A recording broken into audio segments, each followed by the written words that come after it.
everybody. Welcome back to the Rochester Local Podcast. This is episode number 4 already. I'm so excited. And today we're joined by Mamisoa Knutson. Hi, Mamisoa. Hello. I'm so happy you're here. Me too. Thank you for inviting me. Yes, it took us a little bit. We had to do a couple of rescheduling, life, but we made it happen. Yeah, exactly. So before I launch into some wonderful questions about you and your life, I want to make sure and say thank you to our sponsors of this podcast, First Alliance Credit Union, as well as the Edit Shop, who did the styling for our beautiful set. So thank you so much to our sponsors. We wouldn't be able to do it without your support.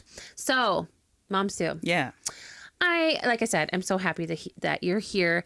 I would love, before we get started, for you to talk about your name, because it's beautiful and it has special meaning, and I want everybody to know what it means and how to pronounce it. Thank you. Okay, so my name is Mamisoa. It's spelled Mamisoa, so people think it's pronounced like Mamisoa or Mimosa or Monsoon or it's nothing like it's spelled. It's pronounced Mamisoa, Mom and Sue together. Yep. Okay. And it's because I'm from Madagascar. Mm-hmm. My name is taken from the first part. The Mom is from the first part of my dad's name, and the Sue is from the last part of my mom's name. So I joke with all of my siblings that I am the favorite. Because they named me after them. Clearly, so, yes, you're named right after your parents. Yes. Well, I love that. Yeah. So is that traditional? In Madagascar culture, to have your name kind of made up of your parents' names? Okay, so I don't think it's traditional. I think it's something that my parents just did. But it is actually like you'll find other people in Madagascar name the same thing, and it's like good and sweet together. Oh, okay. Yeah. Oh, I love that. Well, that's really special. Thank you. And so I learned something as I got to know you. We met first in 2016. Your middle and my youngest your oldest and my youngest have similar birthdays, and they're in the same class this year, which is really fun. But I learned that people from Madagascar are called Malagasy. Is this right? That is correct. And it throws people off because people think we should be called like Madagascarians.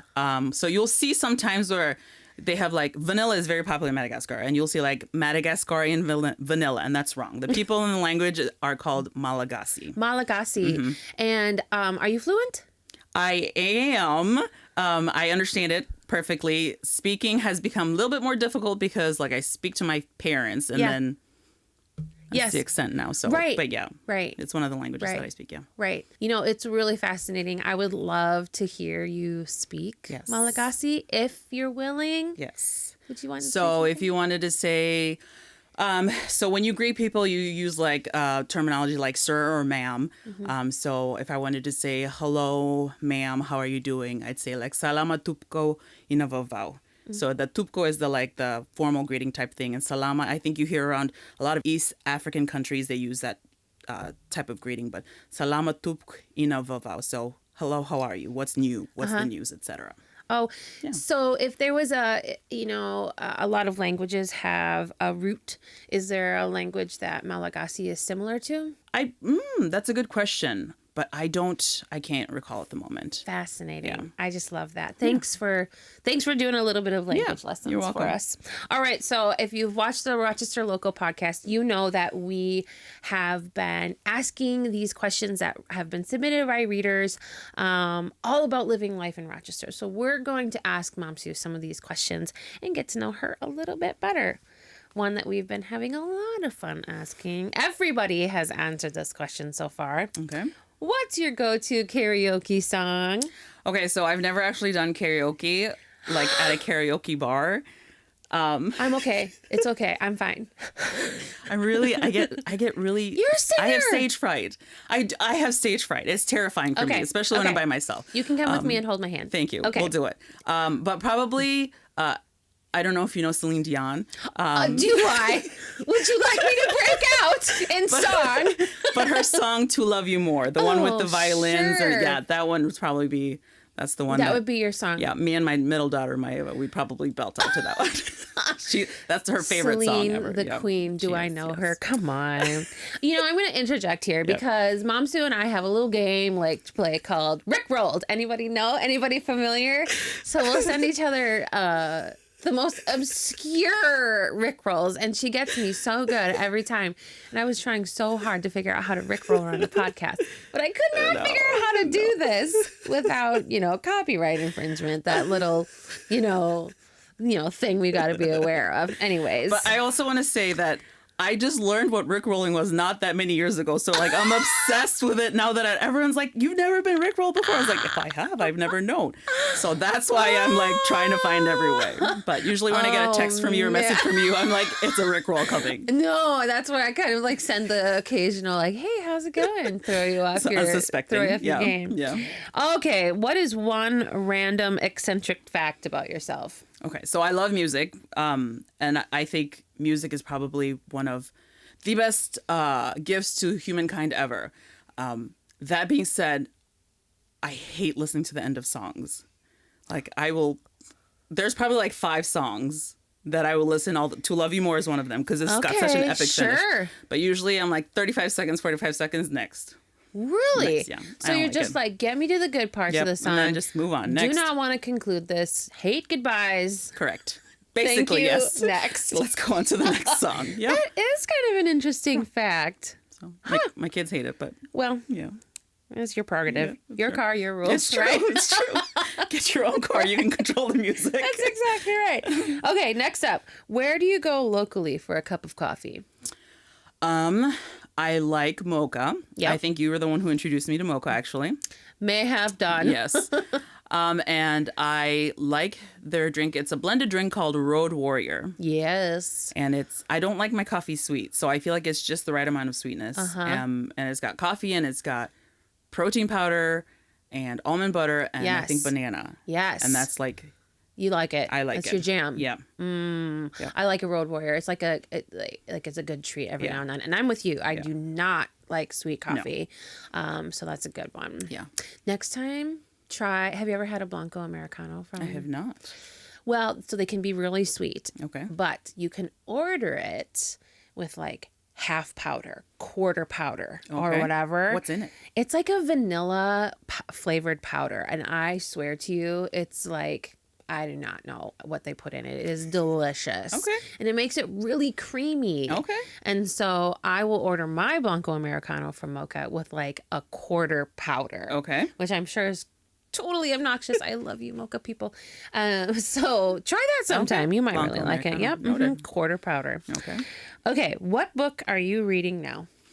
Okay. So I just finished a book called The War That Saved My Life. If you haven't read it, it's by... the person that wrote it. Yes, that person. Yep. Mm-hmm. It's really good. I rate books out of 5 stars. It's probably 4 out of 5. Mm-hmm. It made me cry a lot, especially as a mother. It'll make you think about you as a mother, but also tells a story and it ties in history, which I'm not a big history person, but I was oh, look at me learning while I read the fiction. It's fiction. Yes, okay. It is fiction. So a 2-sentence premise. London times before World War II, this girl and her brother, they're being physically abused by their mother, and then they have to move out of London because the war is coming. Okay. And she goes and she lives with this lady who just teaches her that she deserves to be loved. Oh, I know. My So if you're ready for some cry fests. Wow. But just her journey towards learning that what she experienced wasn't normal is just so fascinating. Huh. So.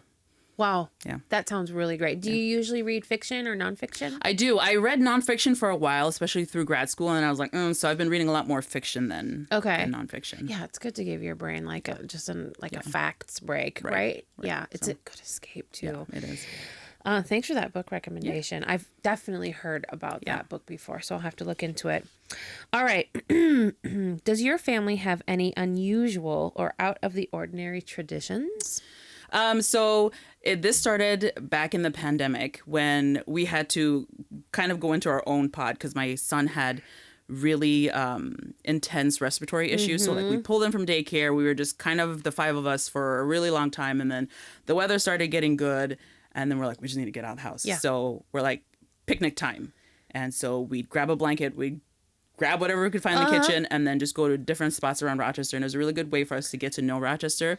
They weren't necessarily all parks, just random places. And then over the years, as like fall is starting to wind down and good weather is going away, we're like picnic time, and we're just trying to experience as much outdoor time as possible. And I'm not a big outdoor person because I don't like bugs. That, you know what? Valid.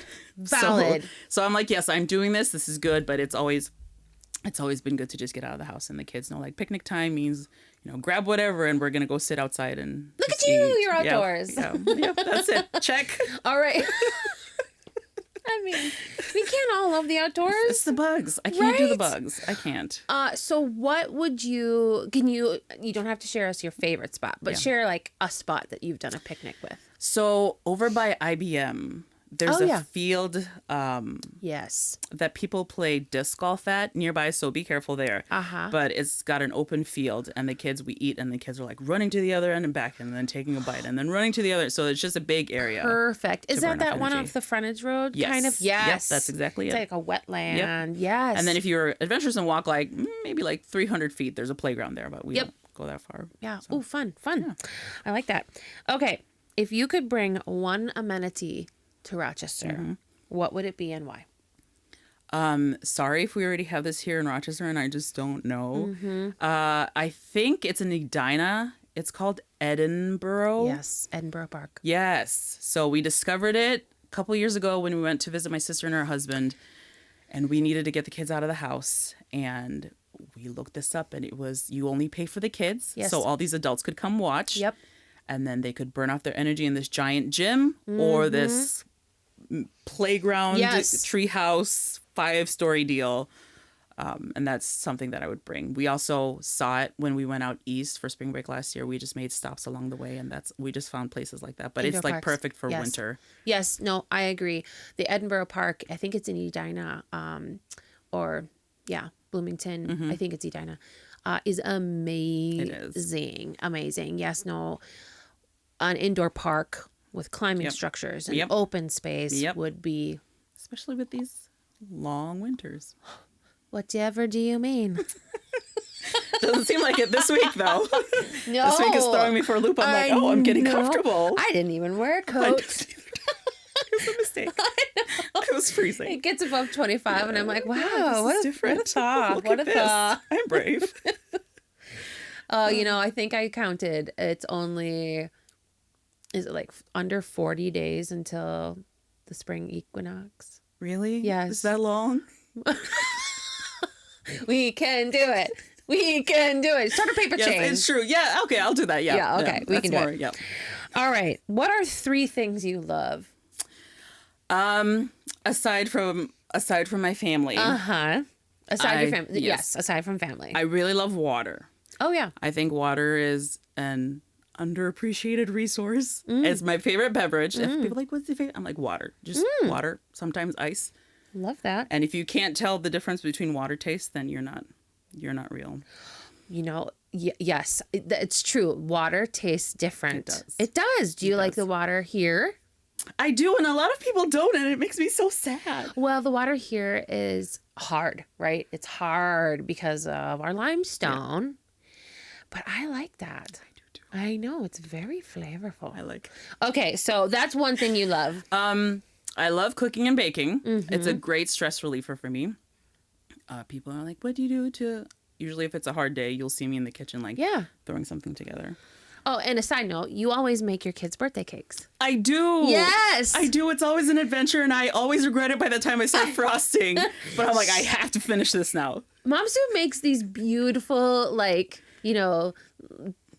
exquisite cakes, whether she knows how to do it or not. She just figures it out, and I love that. Like a pig cake? Sure. Let's Absolutely make a pig cake. Pig. Yes, pig cake. Yeah. Okay. And then elephants probably is the last thing. Elephants, that's right. I love elephants.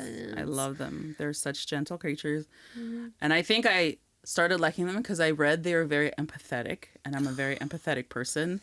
So I think that's something we have in common. Yes. Yeah. Oh, yes. So yes. That's why. And they're like very intelligent and matriarchal. And I was like, yep, check. shall send you a video of an elephant, and you shall watch it when you're around no one else. Bawl my eyes out. Because it's about an elephant's empathy, and you shall cease. Yeah. You will cease. Okay. What's the last photo you took on your phone? We just got a cat. Oh. We did, yes. How do you feel about the cat? He's very cute. Okay. I didn't grow up with cats. I know nothing about cats. Like when it starts purring, I was like, oh, is this normal? Is this like a thing does he like this? Or, so it's just pictures of my kids with the cat. They also like pick him up and like run with it. And he's just like, what? The cat is very chill. Okay. Thankfully. Great. Rescued him. He's great. What's his name? Frodo. I love that. Oh, Frodo. Yes. Who named him Frodo? My husband and I did. Well the done. kids were all like, Spider Cat and Spider Cat. Lyle. We're like, you know what? We're gonna pick this one. So yeah, Spider Cat. I like and Lyle. Frodo. That's good. He'll go on a long journey. Yes, exactly. Right? All right. What are 2 things your friends would say about you? My face reacts before I can control it to things. So does that ever get you into trouble? You know, in my line of work a little bit. Or even in like meetings, sometimes I'm like, what did you just say? And then I'm like, oh, just control your face. My mom's too. And then probably just that I feel a lot of feelings and I cry a lot. Crying's the best. It is. It really is. As a fellow crier, crying is the best. I'm just making Cry a statement. when you're, right? When you're happy, when you're sad, when you're frustrated. Just cry it out. You know what? It makes people uncomfortable. And I think it makes other people more uncomfortable than it does me crying. You know what I mean? Yeah. Criers unite. Yes. I will join the club. Yes. If anybody else out there is a crier and you need support, come to us. Me. Yes. Message us. We'll reach right? out. Okay, so that's one thing. What's the other thing? I am not an outdoorsy person, but I will be adventurous. Love it. Yeah, you don't have to be outdoorsy to be adventurous. There's a million things you can do. It's true. Indoors. Absolutely. Walk the skyways. Oh. What a risk. You know, you're really putting yourself right up. Well done. Stepping your foot right outside the door. Like Frodo, right? Yes. Exactly. Going on that adventure. Yeah. I mean, like the mall. Yeah. Okay. Yeah, I will be adventurous. I will go with you. There might be a store you've never been in, right? Yes, well done. Thank you. Well done. Well done. Thank you. We all need to define our own adventure. Yes. Okay. Yeah. One more question. Yeah. And then this has just been the best. All right. You have out of town visitors. Where is one place you will absolutely take them? Okay, so now that I've harped on how I'm not an outdoorsy person, I love Quarry Hill. Oh, yes. So I would take them to Quarry Hill first. Yep. And then probably Flapdoodles. Yeah. Because you deserve. Everyone deserves. Yes. Okay, I have a lot to say. Quarry Hill is one of my favorite places in the entire city. I love it.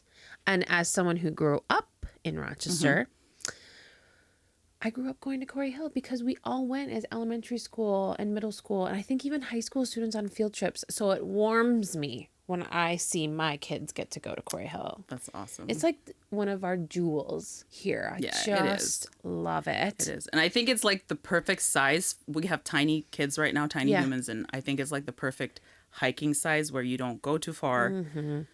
It's not like you're going to go on an 18-mile hike and get lost, which you did one time. Yes. When you tried to be outdoorsy. Now you have to tell the story. Okay, so it was Whitewater. Is that what it's called? Yes. And we were potty training our middle daughter. So that's the premise of why it was a mistake. And then we climbed for an hour and 45 minutes with 3 tiny kids. I was wearing our son, who was, 6 months at the time? Jeez. And we climbed and it was horrible. It was April and like everything was just starting to melt and there was mud caked on our shoes. And sounds like a delight. Yeah. This is why I do outdoors. And then we were at the top and then we had no cell service, so we couldn't pull up a map. Oh, sure. And then my daughter goes, I need to go to the bathroom. Of course. And my husband was carrying her, and she was not wearing a diaper. So that was step number 1. Okay. And then we got lost for another hour and then started descending. And my daughter goes, I need to go number 2. Oh. So I'll let you decide what we happened. did with No, that. we won't. Oh, boy. And then we descended to where we didn't park. Oh, great. So we had to walk down the highway with 3 kids. Oh, that's enough outdoors time for 5 to 6 years, right? Yes, very much so. But you did it. And are you a better person? Probably not. That is just fine. Thank you. I appreciate it. Okay, so back to flapdoodles. Yeah. What's your flavor of choice? Birthday cake. Oh. It's very sweet. It is very sweet. But for some reason, I will tolerate that. I'm not a big sweet person. I like salty things more than sweet things. But ice cream and birthday cake, ice cream at flapdoodles is like... So my favorite at flapdoodles is extraordinarily seasonal, and sometimes they don't even have it during the season. It's cinnamon. I am a big cinnamon ice cream fan. I'm not an ice cream person. Really? It's true. But if I am an ice cream person, it needs to be cinnamon. Do you like cinnamon as a flavor overall? Yes. Have you heard of the Dots cinnamon twists? Like the Dots pretzels? Yes. I just discovered them 2 weeks I ago. saw them a couple of weeks ago, and man, if I had all the willpower, I did not put them in my cart. I love Dots pretzels. I love the original. I love is it the honey mustard? I've never tried. But if I got those cinnamon ones, game over. Good night. I would eat them all. They were delicious. Whoa, they were. So you've even had them. Yes. Oh. My coworker's like, here, try some. And I was like, what? And then they're like, it's a Target. So I went to try and it wasn't there. And I said, you're a liar. And then I came back 2 weeks later. I was there. There. You know what else? Cinnamon flavored thing I love lately. That's a snacky food. Is the popcorners. Have you ever had those chips? They're like. Are they triangular? Yes. Okay. Yes, I saw a Facebook ad. I saw a Super Bowl ad. Yes. Oh. And I tried it. They're very cinnamon. Okay. We love popcorners in this house. The cinnamon ones. Okay. Very good. Good to know. Very, very good. We'll add that to my list. All right. So you're going to Corey Hill and you're going to Flapdoodles. Mm-hmm. So this is good. So I could ask you 100 million more questions because this is just such a good time. But one of the things that we like to do on the Rochester Local Podcast is talk about how locals lived in the history of Rochester. So it's easy for us to think Rochester exists as it does in this place and time, forgetting that there was people and lives and industry that existed for decades before this very moment.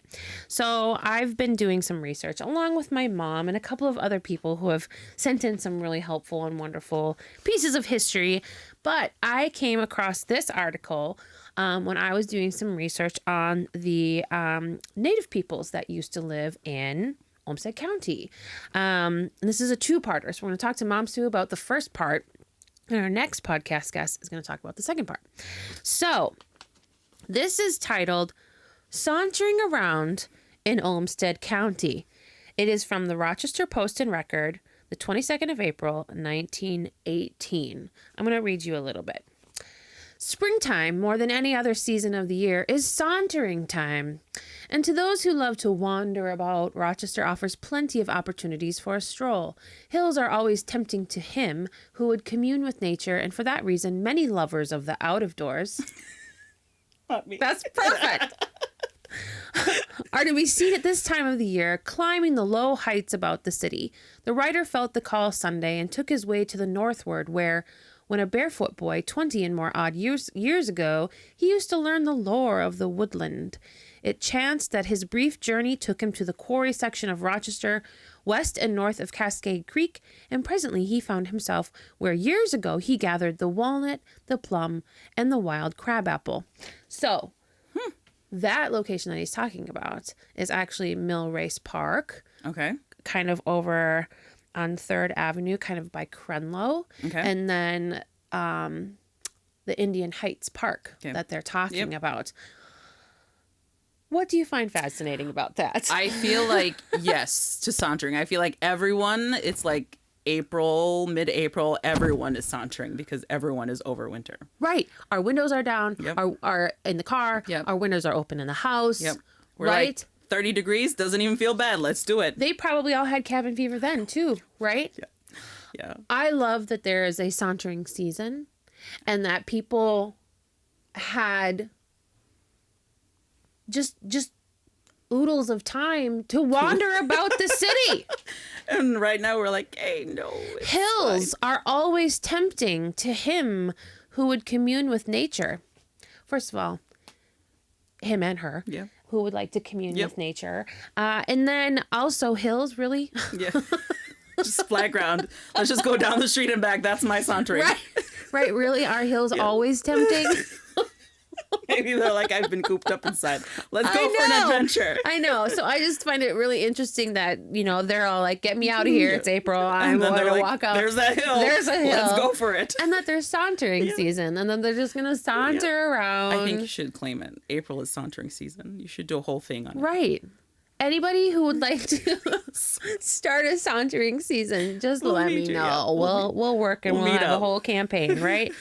All right, sauntering season. Okay, before you leave us tonight, let's have you place a sticker on our sticker board. Okay, so this is our sticker board. And if you've watched the podcast before, you know that we are putting stickers on our board. Every guest that comes gets to put a sticker on the board. And Mom Sue's turn today is, what sticker are you putting on? It is a Choo Choo Ka-Choo cat. Choo Choo Ka-Choo cat. Okay, so Tiffany was just on our podcast. She was on episode 2, I believe. And so she makes these cute little stickers amongst many other things. And this is one of her most recent designs, this cute little cat. So this is Mom Sue's contribution to our sticker board. Frodo. Oh, this is a Frodo. Good callback. I like that a lot. Oh man, Mom Sue, thank you so much for joining us on the Rochester Local Podcast. I needed this laugh. We had a really good time tonight, did we not? We laughed and we cried. Yes, we laughed and we cried. Very suiting to us, isn't it? All right, thank you so much for joining us on the Rochester Local Podcast, and we will see you next time.